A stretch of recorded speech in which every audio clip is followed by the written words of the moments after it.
भारतीय राजनीति में जब जब चुनावी रणनीतियों की बात होती है, एक नाम जरूर गूंजता है, वो है प्रशांत किशोर। कभी यूनिसेफ के लिए काम करने वाला यह युवक आज राजनीति की दुनिया का चाणक्य कहा जा रहा है। उनकी रणनीतियों ने नीतीश कुमार से लेकर जगन मोहन रेड्डी तक कई नेताओं की तकदीर बदल दी है। लेकिन क्या आप जानते हैं कि प्रशांत किशोर का सफर इतना आसान नहीं रहा। एक छोटे से गांव से निकलकर देश के सबसे चर्चित पॉलिटिकल स्ट्रेटेजिस्ट बनने तक की यह कहानी बेहद रोचक है। प्रशांत किशोर का जन्म 1977 में बिहार के रोहतास जिले के कोरनाय गांव में हुआ था। उनके पिता श्रीकांत पांडे डॉक्टर थे और मां गृहिणी। किशोर की शुरुआती पढ़ाई पटना में हुई। उसके बाद उन्होंने इंजीनियरिंग और पब्लिक हेल्थ पॉलिसी की पढ़ाई की। पढ़ाई पूरी करने के बाद वे यूनिसेफ और अन्य अंतर्राष्ट्रीय संस्थाओं से जुड़ गए। यूनिसेफ में काम करने के दौरान प्रशांत किशोर को गवर्नेंस और पब्लिक हेल्थ से जुड़े प्रोजेक्ट्स पर अनुभव मिला। इसी दौरान उन्होंने सोचा कि असली बदलाव राजनीति के जरिए ही संभव है। 2011 से लेकर 12 में वे भारत लौटे और राजनीति में सक्रिय हुए। प्रशांत किशोर का सबसे ज्यादा पहचान 2014 के लोकसभा चुनाव से मिली। उन्होंने गुजरात के तत्कालीन मुख्यमंत्री नरेंद्र मोदी की टीम में शामिल होकर चाय पे चर्चा, 3D रैली और कन्वेंट कैंपेन जैसे आइडिया दिए। इस चुनाव में भाजपा को ऐतिहासिक जीत मिली और मोदी प्रधानमंत्री बने। यहीं से प्रशांत किशोर को देश का चुनावी चाणक्य कहा जाने लगा।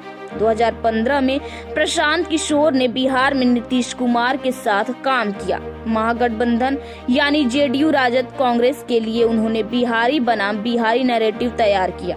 नतीजा यह हुआ कि भाजपा को बड़ी हार का सामना करना पड़ा और नीतीश लालू की जोड़ी ने ऐतिहासिक जीत दर्ज की। इस जीत के बाद नीतीश कुमार ने प्रशांत किशोर को जेडीयू का उपाध्यक्ष भी बनाया। 2017 में किशोर ने कांग्रेस और कैप्टन अमरिंदर सिंह के लिए काम किया और कांग्रेस ने पंजाब में जीत दर्ज की। इसी दौरान उन्होंने यूपी कांग्रेस और अखिलेश यादव की सपा को साथ लाने की कोशिश की, लेकिन सफलता नहीं मिली। 2019 के लोकसभा चुनाव में उन्होंने आंध्र प्रदेश में वाईएस कांग्रेस जगन मोहन रेड्डी को ऐतिहासिक जीत दिलाई। फिर आया साल 2021। प्रशांत किशोर ने पश्चिम बंगाल विधानसभा चुनाव में टीएमसी के लिए काम किया। भाजपा की पूरी ताकत से चुनाव मैदान में थी, लेकिन किशोर की रणनीति ने ममता बनर्जी को प्रचंड जीत दिलाई। यह जीत उनके करियर की सबसे बड़ी उपलब्धियों में गिनी जाती है। प्रशांत किशोर ने इंडियन पॉलिटिकल एक्शन कमेटी की स्थापना की, जो आज देश की सबसे बड़ी पॉलिटिकल कंसल्टिंग फर्म है। आईपीएससी युवाओं की टीम है जो data analysis, social media campaign, जमीनी सर्वे और पब्लिक कनेक्ट पर काम करती है। 2018 से लेकर 2019 में नीतीश कुमार ने उन्हें जेडीयू का उपाध्यक्ष बनाया, लेकिन विचारधारात्मक मतभेदों की वजह से उन्होंने पद छोड़ दिया। प्रशांत किशोर ने खुद राजनीति में आने के संकेत दिए, लेकिन फिलहाल वे जन सुराज यात्रा के जरिए बिहार में नई शुरुआत कर रहे हैं। कई लोग कहते हैं कि प्रशांत किशोर सिर्फ बिजनेस मॉडल पर काम करते हैं। कुछ नेताओं ने उन्हें बाहरी सलाहकार कहकर खारिज करने की कोशिश की, लेकिन सच्चाई तो यह है कि बिना किसी राजनीतिक पृष्ठभूमि के वे देश के टॉप नेताओं की राजनीति में बनने वाले व्यक्ति बन गए हैं। डेटा बेस्ड कैंपेन, वे हर सीट पर हर वोटर का डेटा इकट्ठा करते हैं, ग्राउंड कनेक्ट करते हैं, युवाओं और आम जनता को सीधे जोड़ते हैं। स्लोगन और नैरेटिव, चुनावी नारा गढ़ने में माहिर, सोशल मीडिया का इस्तेमाल, डिजिटल प्लेटफॉर्म्स पर कैंपेन को वायरल करना। प्रशांत किशोर का जीवन काफी निजी रहा।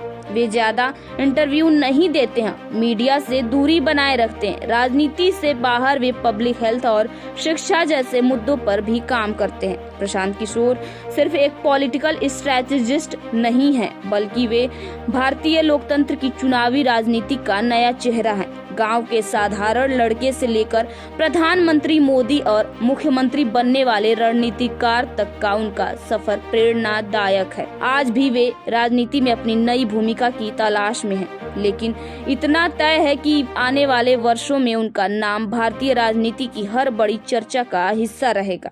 सूचना इंडिया के सभी दर्शकों को बधाई। अब आप सूचना इंडिया देख सकते हैं जियो टीवी चैनल नंबर 4053 पर भी। साथ ही सूचना इंडिया के सभी सोशल प्लेटफॉर्म इंस्टाग्राम, फेसबुक और ट्विटर से जुड़े और पाए आपके क्षेत्र से जुड़ी हर एक खबर। अगर आप खबरें पढ़ने में दिलचस्पी रखते हैं तो अभी लॉग इन करें www.सूचनाindia.co.in पर।